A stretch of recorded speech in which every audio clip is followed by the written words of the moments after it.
Hi friends, എല്ലാവർക്കും daily English class റൂമിൻ്റെ പുതിയൊരു വീഡിയോയിലേക്ക് സ്വാഗതം. ഇന്നത്തെ വീഡിയോയിൽ നമ്മൾ 8ാം ക്ലാസ്സിൻ്റെ ഒന്നാമത്തെ പാഠമായ ദ മിസ്റ്റീരിയസ് പിക്ചറിനെ കുറിച്ചാണ് സംസാരിക്കാൻ പോകുന്നത്. വീഡിയോ ആരംഭിക്കുന്നതിന് മുമ്പ് നിങ്ങൾ ആദ്യമായിട്ടാണ് ഈ ചാനൽ കാണുന്നതെങ്കിൽ ഈ ചാനൽ ഒന്ന് സബ്സ്ക്രൈബ് ചെയ്യുക, ഈ വീഡിയോ നിങ്ങളുടെ ഫ്രണ്ട്സിന് ഷെയർ ചെയ്ത് കൊടുക്കുക. അപ്പോൾ നമുക്ക് ഈ പാഠത്തിലേക്ക് പോകാം. ഒന്നാമത്തെ പാഠത്തിൻ്റെ പേര് ദ മിസ്റ്റീരിയസ് പിക്ചർ എന്നാണ്. ഇത് എഴുതിയിരിക്കുന്നത് വളരെ പ്രസിദ്ധനായിട്ടുള്ള ഒരു ബെൽജിയൻ എഴുത്തുകാരനാണ്, ചാൾസ് ഡിക്കോസ്റ്റർ. അദ്ദേഹത്തെക്കുറിച്ച് ഇവിടെ കൊടുത്തിരിക്കുന്ന ഭാഗങ്ങൾ നമുക്കൊന്ന് വായിച്ച് മനസ്സിലാക്കാം. Charles de Coster, 1827 to 79, the father of Belgian literature, was born in Munich. His masterpiece is The Legend of Till Eulenspiegel and Lammy Gottschalk in 1867. അപ്പോൾ ഇദ്ദേഹം ജനിച്ചത് ബെൽജിയത്തിലാണ്. ഇദ്ദേഹം ബെൽജിയൻ സാഹിത്യത്തിൻ്റെ പിതാവ് എന്നറിയപ്പെടുന്നു. ഇദ്ദേഹത്തിൻ്റെ പ്രസിദ്ധമായ ഒരു കൃതിയാണ് the legend of Till Eulenspiegel and Lamme Goedzak. 1867 എഴുതിയ ഒരു വർക്കാണ്. ഇതിലെ ഒരു കഥാപാത്രമാണ് നമ്മൾ ഈ പാഠത്തിൽ പഠിക്കുന്ന ടിൽ യൂളൻസ്പീഗൽ. അതൊരു 16ാം നൂറ്റാണ്ടിലെ ഒരു വർക്കാണ്. It is A 16th century romance which was barely read in Belgium because it did not meet up to the conventional standards of Belgian nationalism.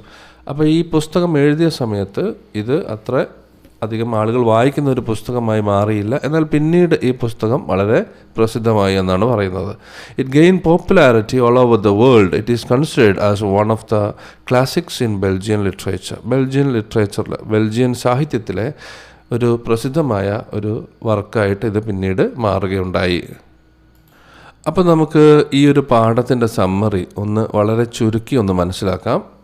കാരണം മുഴുവൻ പാഠഭാഗവും വായിക്കുമ്പോൾ ഒരുപാട് സമയമെടുക്കും. അതുകൊണ്ട് വളരെ ചുരുക്കി അതിൻ്റെ കഥ മാത്രം നമുക്കൊന്ന് മനസ്സിലാക്കാം. ദ മിസ്റ്റീരിയസ് പിക്ചർ എന്ന് വെച്ചാൽ നിഗൂഢമായ ചിത്രം എന്നാണ് അർത്ഥം. ഇതിലെ പ്രധാനപ്പെട്ട കഥാപാത്രം എന്ന് പറയുന്നത് നേരത്തെ നമ്മൾ പറഞ്ഞ ടിൽ യൂളൻസ്പീഗലാണ്. Till, a wandering Flemish painter, arrives at the palace of the Archduke of Battenberg riding on his donkey. അപ്പോൾ ടിൽ എന്ന് പറയുന്ന ഒരു വാണ്ടറിങ് ഫ്ലെമിഷ് പെയിൻറ്ററാണ്. വാണ്ടറിങ് എന്ന് വെച്ചാൽ അലഞ്ഞു തിരിഞ്ഞ് നടക്കുന്ന വ്യക്തി എന്നാണ്. അപ്പോൾ ഇദ്ദേഹം ഒരു സൂത്രശാലിയാണ്. പല കൊട്ടാരങ്ങളും സന്ദർശിക്കുന്ന ഒരു സൂത്രശാലിയാണ്. ഇദ്ദേഹം ഫ്ലാൻഡേഴ്സിൽ നിന്നാണ് വരുന്നത്, അല്ലെങ്കിൽ ഒരു ഫ്ലെമിഷ് പെയിൻറ്ററാണെന്ന് അവകാശപ്പെടുന്നു. അങ്ങനെ ബാറ്റൻബർഗ് എന്ന സ്ഥലത്ത് എത്തിച്ചേരുന്നു. അവിടുത്തെ ആർച്ച് ഡ്യൂക്കിൻ്റെ പാലസിൽ എത്തിച്ചേരുന്നു. വളരെ വിചിത്രമായ രീതിയിലുള്ള വസ്ത്രധാരണവും അതുപോലെ തന്നെ ഒരു കഴുതപ്പുറത്താണ് ഇവിടെ കൊട്ടാരത്തിൽ എത്തിച്ചേരുന്നത്. Despite his shabby appearance, he impressed the captain of the guards and is allowed to present a painting to the Archduke. അപ്പോൾ ആദ്യം വന്ന സമയത്ത് പാലസിൻ്റെ മുൻപിൽ വെച്ച് ഇദ്ദേഹത്തെ ക്യാപ്റ്റൻ ഓഫ് ദി ഗാർഡ്സ് തടയുകയും, എന്നാൽ ഇദ്ദേഹത്തിൻ്റെ വാക് സാമർഥ്യവും അതുപോലെ ഇദ്ദേഹം ഒരു പെയിൻറ്ററാണ് എന്നുള്ള കാര്യങ്ങളൊക്കെ അറിഞ്ഞപ്പോൾ ക്യാപ്റ്റൻ ഓഫ് ദി ഗാർഡ്സ് അദ്ദേഹത്തെ അകത്തേക്ക് പ്രവേശിക്കാൻ അനുവദിക്കുകയാണ്. ഇദ്ദേഹം പറയുന്നത് ഇദ്ദേഹം ഒരു പെയിൻറ്റിങ് ആർച്ച് ഡ്യൂക്കിനെ കാണിക്കാൻ വേണ്ടിയിട്ട് വന്നതാണ് എന്നൊക്കെയാണ്. Till's painting of the Virgin Mary is so well received that he is appointed the court painter. അപ്പോൾ ടിൽ ഇവിടെ കൊണ്ടുവന്നിട്ടുള്ള ഈ കന്യകാമറിയത്തിൻ്റെ ഈ ഒരു പെയിൻറ്റിങ് ഇത് എല്ലാവർക്കും വളരെ ഇഷ്ടപ്പെടുകയും ആർച്ച് ഡ്യൂക്കിന് വളരെയധികം ഇഷ്ടപ്പെടുകയും അതിൻ്റെ സന്തോഷത്തിൽ അദ്ദേഹം ടില്ലിനെ അവിടുത്തെ കോർട്ട് പെയിൻറ്ററാക്കി മാറ്റുകയും ചെയ്യുന്നു. സന്തോഷസൂചകമായി അദ്ദേഹം ടില്ലിന് നല്ലൊരു ശ്രദ്ധയും കൊടുക്കുന്നു. The archduke request a grand portrait of himself surrounded by his courtiers. അങ്ങനെ അതിനുശേഷം ആർച്ച് ഡ്യൂക്ക് പുതിയ കോർട്ട് പെയിൻറ്ററായി അപ്പോയിൻ്റ് ചെയ്യപ്പെട്ട ടില്ലിനോട് ഒരു നിർദ്ദേശം പറയുകയാണ്. അതായത് അദ്ദേഹത്തിൻ്റെ ഒരു ചിത്രം വരയ്ക്കണം എന്നാണ്. അപ്പോൾ ടില്ല് പറയാണ്, ആർച്ച് ഡ്യൂക്ക് ഒറ്റയ്ക്കുള്ള ചിത്രമല്ല, എല്ലാവരും കൂടെയുള്ള ചിത്രമാണ് അദ്ദേഹം വരയ്ക്കാൻ ആഗ്രഹിക്കുന്നത്. അതാണ് കൂടുതൽ ഭംഗി എന്നൊക്കെ അദ്ദേഹം അവിടെ പറഞ്ഞ് സമർത്ഥിക്കുകയാണ്.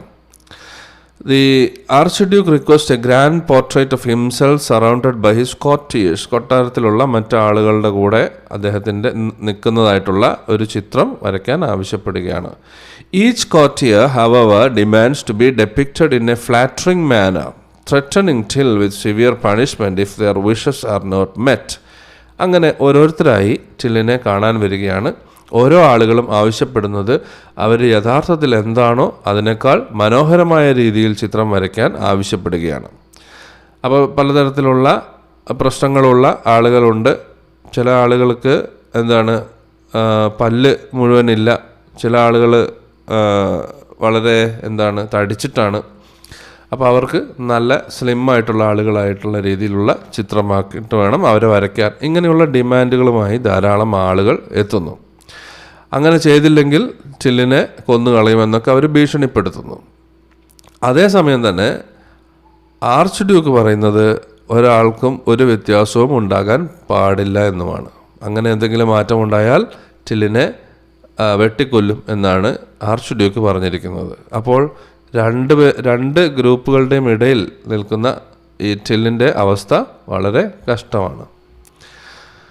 Realizing the impossibility of satisfying everyone without endangering his life, Till devises a plan. അപ്പോൾ ഇതിൽ നിന്ന് എങ്ങനെ രക്ഷപ്പെടാം അതിനു വേണ്ടിയിട്ട് ടിൽ ഒരു പദ്ധതി രൂപകൽപ്പന ചെയ്യുന്നു. യഥാർത്ഥത്തിൽ അവരെങ്ങനെയാണ് ആ രീതിയിൽ വരയ്ക്കാനാണ് ആർച്ച് ഡ്യൂക്ക് ആവശ്യപ്പെടുന്നത്. കോർട്ടിയസ് ആവശ്യപ്പെടുന്നത് അവരെ ഇപ്പോഴുള്ളതിൽ നിന്നേക്കാളും ഭംഗിയാക്കി വരയ്ക്കണമെന്നുമാണ് ആവശ്യപ്പെടുന്നത്. അപ്പോൾ ഏതായാലും രക്ഷപ്പെടാനായി ടില്ലൊരു പ്ലാൻ തയ്യാറാക്കുന്നു. He pretends to work on the painting for several weeks while enjoying the palace hospitality. അപ്പോൾ കുറേ കാലം അവിടെ താമസിക്കുന്നു, പെയിൻറ്റിങ് നടന്നുകൊണ്ടിരിക്കുകയാണ്, വർക്ക് നടന്നുകൊണ്ടിരിക്കുകയാണ് എന്നൊക്കെ പറഞ്ഞ് അവിടുത്തെ പാലസിൻ്റെ ഏറ്റവും നല്ല ഭക്ഷണവും ഒക്കെ കഴിച്ച് സുഖമായി അവിടെ താമസിച്ചു.